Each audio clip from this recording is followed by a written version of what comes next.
السلام علیکم ورحمۃ اللہ وبرکاتہ۔ دوستو، آج جو ویڈیو میں پیش کرنے والا ہوں یہ بہت زیادہ خوبصورت اور شاندار ویڈیو ہوگا۔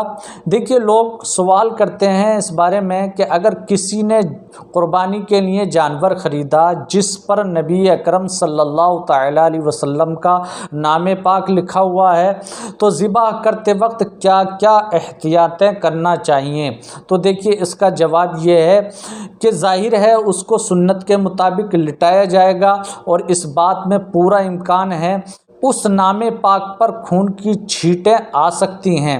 تو دیکھیے، احتیاط یہی ہے، جہاں تک کوشش ہو سکے احتیاط یہ کریں کہ اس پر خون کی چھینٹیں نہ آئیں، اور ذبح کرنے کے بعد میں جو کھال ہے اس کھال کے اندر سے اس نام پاک کو نکال لیا جائے اور اس کو فریم میں فٹ کر دیا جائے، جو بھی اس کا پورا پروسیس بنتا ہو، کیونکہ نام محمد یہ انمول ہے۔ یہ ایسا فرمایا حضرت علامہ مولانا الیاس عطار قادری رضوی دامت برکاتہم العالیہ نے۔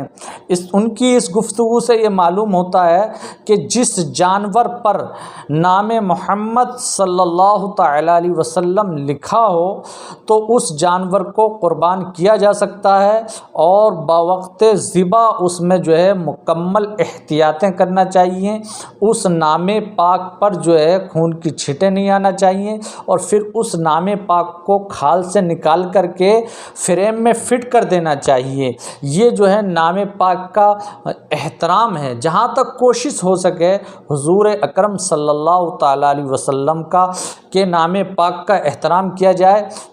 دوستو، یہ ویڈیو اگر آپ کو پسند آیا ہو تو زیادہ سے زیادہ شیئر کریں، لائک کریں، کمنٹ کریں۔ السلام علیکم ورحمۃ اللہ وبرکاتہ۔